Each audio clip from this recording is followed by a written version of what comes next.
to communists, then to Congress, and now to the current government. And unless this is stopped, women are never going to be safe in this country. My industry where I work, there are no toilets for women, so forget about anything else. There is no security for women in this country.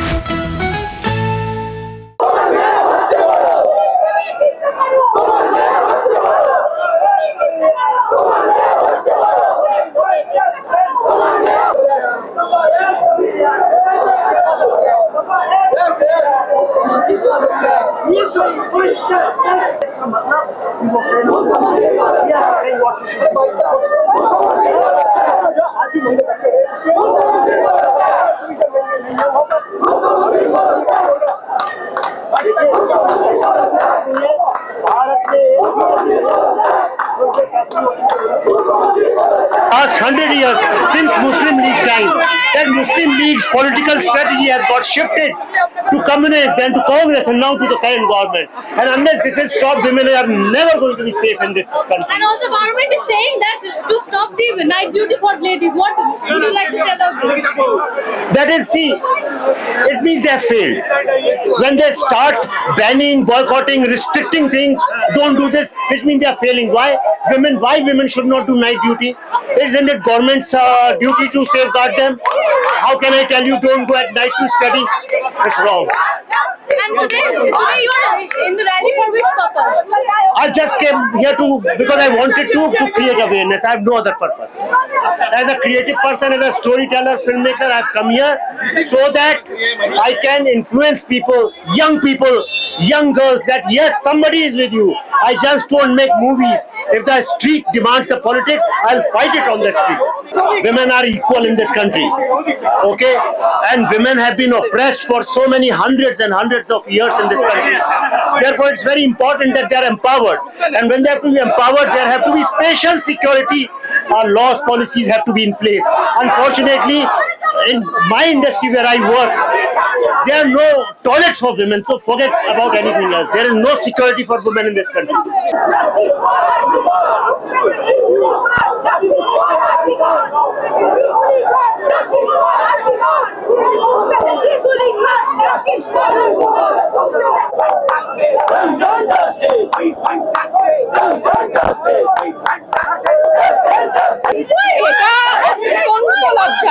আর আমার মনে হয় আমার থেকে বা অন্যান্য আমাদের মহিলাদের থেকে আরো অনেক বেশি লজ্জার হওয়া উচিত মুখ্যমন্ত্রীর, কারণ উনি মুখ্যমন্ত্রী।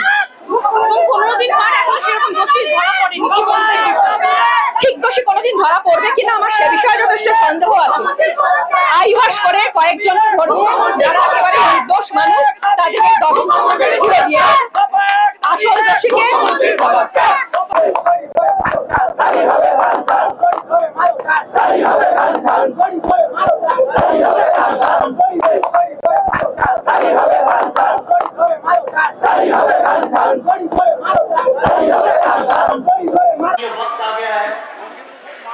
कलकत्ता में चलना चाहिए, बंगाल में लोगों को थोड़ा जागरूक करना चाहिए। पहले दिन सब लोगों ने पूरे भारत में इंतजार किया कि कुछ होगा, लेकिन जब ये देखा कि उसको कवर अप करने की कोशिश की जा रही है, तुरंत जो आदमी जिम्मेदारी लेता है एक इंस्टीट्यूशन का, उसको इमीडिएटली दूसरी जगह पे तरक्की करके बैठा दिया गया। जब विक्टिम के माँ बाप से बोला गया कि नहीं ये सुसाइड है, और FIR इतनी लेट हुई, जो कि कल सुप्रीम कोर्ट ने भी बहुत बुरी तरह से बंगाल सरकार के इस डिसीजन पे आपत्ति जताई है। बंगाल की जो वजीर आजम है वही सड़क पे उतर आई प्रोटेस्ट करने, किसके खिलाफ? मतलब खुद के खिलाफ। जब आदमी शीशे में खड़े होकर खुद का विरोध करने लगे, मतलब यहाँ पे कोई बहुत सीरियस प्रॉब्लम है।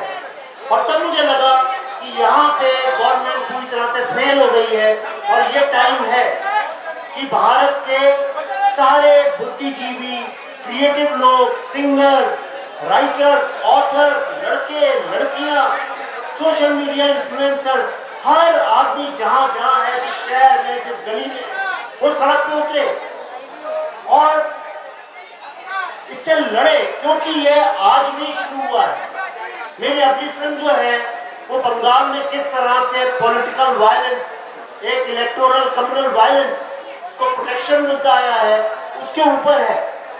और ये 100 साल से आप देखिए, जब मुस्लिम लीग यहाँ शासन करती थी 1940s में, तब उन्होंने भी अपनी सत्ता को बचाने के लिए यहाँ के माफिया, यहाँ के अंडरवर्ल्ड को, औरतों के अगेंस्ट रेप को एक पॉलिटिकल वेपन की तरह यूज किया। और आज जब से भारत आजाद हुआ है, बंगाल एक मात्र स्टेट है और कश्मीर रही है, लेकिन बंगाल अभी भी जहां पे औरतों के खिलाफ क्राइम, औरतों के खिलाफ रेप एक पॉलिटिकल वेपन की तरह यूज किया जाता है। एक भी मुझे महिला ऐसी नहीं मिली जो कहे कि और ये बात कलकत्ता में जब आ गई, सिर्फ गांव छोटी जगहों पे नहीं है, कलकत्ता में एक डॉक्टर, जिस डॉक्टर को हम लोग भगवान कहते हैं, और सबसे दुख की बात यह है, ये वो जमीन है भारत की जहां पे औरतों को आजादी दिलाने के लिए, सती प्रथा से उनका बंधन तोड़ने के लिए बंगाल में सबसे पहली पहल और क्रांति लाई गई। ये वो जगह है जहां पे वंदे मातरम, वंदे पितरम नहीं, वंदे मातरम लिखा गया। ये वो जगह है जहां पे माँ भारती को बनाए कल्पना की गई। ये वो जगह है जहां हमेशा कला के जरिए औरतों की लिबर्टी, औरतों की फ्रीडम, उनके एम्पावरमेंट के लिए साहित्य, संगीत, नाटक लिखे गए। जर्नलिज्म वंदे मातरम के थ्रू यहां से निकला। उस जमीन को, उस हरी भरी जमीन को आज राजनीति ने बंजर बना दिया है। मुझे ऐसा लगता है अब टाइम आ गया है यहाँ पे हजारों, लाखों, करोड़ों बीज बोने का, और एक बार फिर से बंगाल जो भारत का साहित्यिक, सांस्कृतिक और सामाजिक लीडर रहा है, उसको फिर से एक बार महानता की ओर ले जाने का। और उसके लिए बहुत जरूरी है यहाँ की पॉलिटिक्स बदले, यहाँ की सोशो पॉलिटिकल थिंकिंग बदले, और सबसे पहले जो सरकार औरतों की इज्जत, उनकी समता बचाने में फेल हुई है, सबसे पहले उससे लड़ाई लड़नी पड़ेगी, फिर यहाँ के सिस्टम से लड़नी पड़ेगी, फिर यहाँ का जो पॉलिटिकल माफिया है, जो पॉलिटिकल नेक्सस है, उससे लड़नी पड़ेगी। ये लंबी लड़ाई है, लेकिन मैं आपसे वायदा करता हूँ, आज मैं आया हूँ और धीरे धीरे यहाँ लाखों करोड़ों लोग आएंगे। मैं एक फिल्म बना रहा हूँ, और डायरेक्टर्स और फिल्म बनाएंगे, और बंगाल को फिर से will make Bengal great again. धन्यवाद। जय बंग।